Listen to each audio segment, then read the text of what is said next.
மறுக்கிறானோ அவன் கையில் ஒப்படைக்கப்படுகிறது. ஒப்படைக்கிறவர்கள் யார்? உரிமையை இழந்தவர்களே அவனுக்கு ஓட்ட போட்டு உரிமையை அதிகாரத்தை கொடுத்துட்டு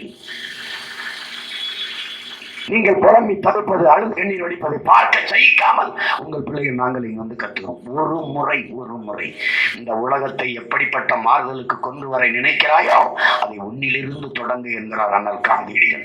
நான் என்னிலிருந்து, நீ உன்னிலிருந்து. அந்த புரட்சிகர மாறுதல் நம் மண்ணிலிருந்து, கும்பகோணம் மண்ணிலிருந்து மாறட்டும். எவ்வளவு தொழுகை, எவ்வளவு ஜபங்கள், எவ்வளவு வழிபாடுகள், குரானை படிக்கிறோம், பைபிளை படிக்கிறோம், பகவத்கீதை படிக்கிறோம். எப்படி இவ்வளவு குற்றங்கள் இந்த நிகழ்ச்சியில் நிகழ்கிறது? எப்படி இவ்வளவு அநீதி? 8 வயது பெண்ணை ஆசிபாவை வன்முறை செய்து 22 பேர் கொலை செய்து தூக்கி போடுகிறான். கைது பண்ணி கூட்டிட்டு போகும்போது பாரத மாதாக்கு ஜெயிங்கிறான். எப்படி? என்னடா மணிப்பூர்ல 2 பெண்கள் நிர்வாணமா கூட்டிட்டு போய் வன்புணர்வு செஞ்சு, கூட்டு பாலியல் வன்புணர்வு செஞ்சு தீ வச்சு எரிச்சு விட்டீங்களே அப்படின்னா ஜெய் ஸ்ரீராம், ஜெய் ஸ்ரீராம். ரொம்ப பேசினா பாரத மாதாக்கு ஜெய். அந்த வார்த்தைகள் உங்கள் காதில் விழுகும்போது எப்படி நீங்கள் உணர்கிறீர்கள்? எப்படி உணர்கிறீர்கள்? பெண்களுக்கு சம உரிமை தராத நாடு. அன்பு தம்பி தங்கைகளே, வலையொலியில் தட்டி பாருங்கள், ஒரு படம் இருக்குது. நாட்டின் பிரதம அமைச்சர், முதன்மை அமைச்சர் உட்கார்ந்து இருக்கிறார். ஐயா அத்வானி அவர்கள் உட்கார்ந்து இருக்கிறார். நாட்டின் முதல் குடிமகள் கைகட்டி நின்று கொண்டிருக்கிறார். பெண்ணுக்கு அவர்கள் அந்த மதிப்பு, சம உரிமை, பாரத மாதா கட்சி, பாரத மாதா கட்சி. நாட்டின் முதல் குடிமகள், பிரசிடென்ட் ஆஃப் இந்தியாவே தீண்டத்தகாத மகளாக பார்க்கிற நாட்டில் பெண்ணிய உரிமை ஏது?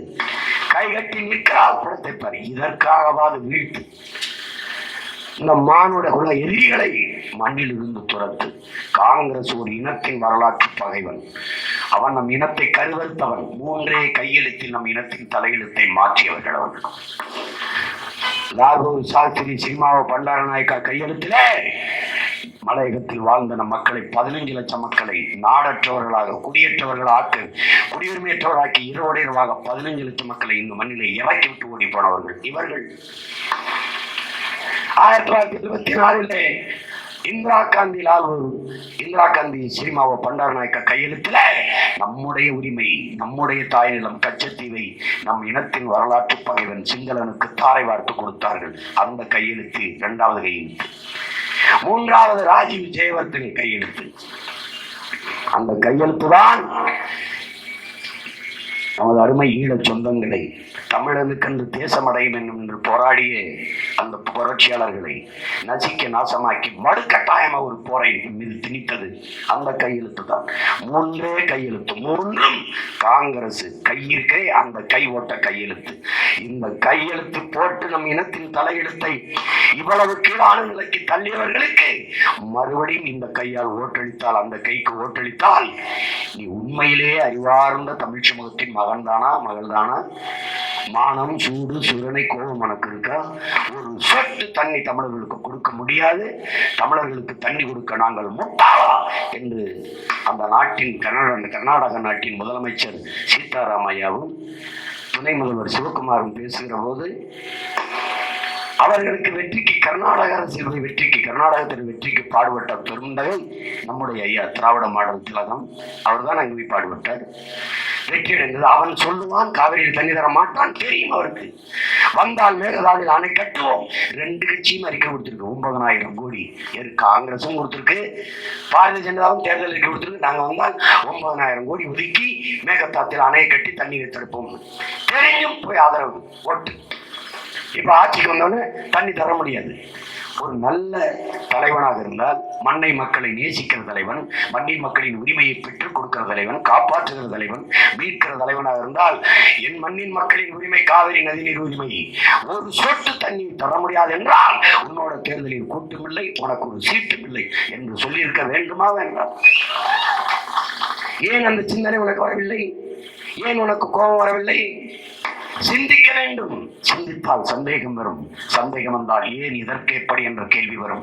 அந்த கேள்விதான் அறிவின் பிறப்பிடம் என்கிறார் சாக்ரட்டிஸ். நீ என்னைக்கு அதை பத்தி யோசிச்சு பார்த்திருக்க?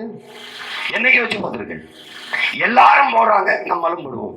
மானமுள்ள மனிதனா இல்லை மந்தையா? நீ யார்? நீ உலகத்துக்கு அறிவை கடன் கொடுத்த இனமடா தமிழ் பேரினம் என்று நம்முடைய அப்பா நம்மாழ்வார் சொன்னது மறந்துவிட்டியா? அறிவியல், நாகரிகம், தொழில்நுட்பம், வேளாண்மை எல்லாவற்றையும் கற்றுக் கொடுத்த இனம் தமிழினம். அந்த இனத்தின் பிள்ளைகள் போலவா இருக்கிறீர்கள்? இந்திய பெருநிலத்திலே கலப்பில்லாத ஒரு இனம் இன்னும் கடைகோடி நிலத்தில் வாழ்ந்து கொண்டிருக்கிறது என்றால் அது தமிழ் பேரினம் தான். காரணம் கேட்கிறியா?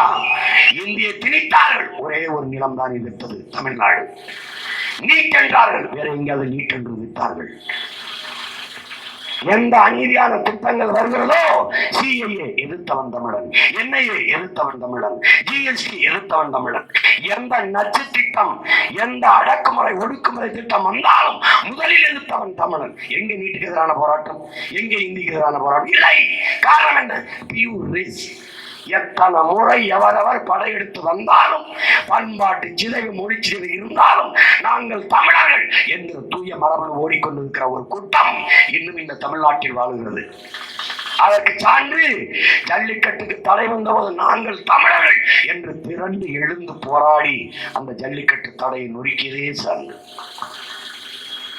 அருமை பெருமக்களே, என்னிலும் இளைய என் தம்பி தங்கைகளே, நீங்கள் கவனமாக கால் எடுத்து நடந்து போங்கள். தமிழ் அறிவியலின் அடையாளமான நம் ஐயா அப்துல் கலாம் அவர்கள் ஆதியில் காடுகளில் இருந்து மனிதன் நகரத் தொடங்கும் போது அவன் எடுத்து வைத்த ஒவ்வொரு காலடி தடத்திற்கும் வீரம் தேவைப்பட்டிருக்கிறது என்கிறார். அந்த வீரத்தோடு பொறுமையாக நிதானமாக கால் எடுத்து வை. உன் கைகளில் தீப்பெட்டி, உன் கையில் தீப்பெட்டி, எதிரே ஒரு விளக்கு, நிறைய குச்சிகள் இருக்கு. விளக்கை நீ கொளுத்துற, ஒவ்வொரு குச்சியா கொளுத்துற, அணைந்து விடுகிறது. பொறுப்பு இல்லை, கவனம் இல்லை, அணைந்து விடுகிறது. கடைசியாக வந்து விட்டாயின் உடன் பிறந்தவனே, என் பேரன்புமை பெற்றோர்களே, தீப்பெட்டி இருக்கிறது, ஒரே ஒரு தீக்குச்சி தான் இருக்கிறது. அந்த தீக்குச்சியை மிகுந்த பொறுப்போடும் கடமை உணர்வோடும் பத்திரமாகவும் பாதுகாப்பாகவும் பொருத்தி அந்த விளக்கை ஏற்ற வேண்டும். அந்த கடைசி தீக்குச்சி தான் இப்போது காலம் உங்களுக்கு கையெழுத்திருக்கிற இந்த வாய்ப்பு. நிறைய குச்சி இருக்கே, பார்த்துக்கலாம் என்று பொறுப்பற்று செய்துவிடாதீர்கள். நிறைய காலங்கள் இப்படித்தான் இந்த நாட்டை நாசமாக்கியவர்களுக்கு அதிகாரம் கொடுத்தீர்கள். எத்தனை தேர்தல், என்ன ஒரு மாறுதல் கண்டீர்கள், எத்தனை வாக்குறுதி, எதை நிறைவேற்ற பார்த்தீர்கள், எதை நிறைவேற்றி இருக்கிறார்கள். வரும்போதெல்லாம் காதலை தேன் ஊற்றுகிறார்கள். வளர்ச்சி, வளர்ச்சி, வேலை வாய்ப்பு, தொழில் வளர்ச்சி, இது காதுகளில் தான் விழுகிறது. வளர்ச்சி என்பது வெற்று வார்த்தை இல்லை, வெற்று வார்த்தை இல்லை. 76 ஆண்டுகளை தொட்டுவிட்ட சுதந்திர நாடு எவ்வளவு தூரம் வளர்ந்திருக்க முடியும்? எவ்வளவு தூரம் வளர்ந்திருக்க முடியும்? ஒரு சின்ன நாடு சிங்கப்பூர், வெள்ளைக்காரன் அடிமைப்படுத்தி ஆளுகிற போது தீண்டத்தகாத நகரங்களாக இருந்தது மலேசியா, சிங்கப்பூர். இன்னைக்கு பாட்டிலே ஜாய்ஃபுல் சிங்கப்பூர், கலர்ஃபுல் மலேசியாங்கிறான். அழகார்ந்த எழிலார்ந்த நகரங்கள், நாடுகள்ங்கிறான். உலகத்தின் எல்லா நாட்டு இளைஞர்களுக்கும் ஒரு குட்டி நாடு சிங்கப்பூர் வேலை கொடுக்கிறது.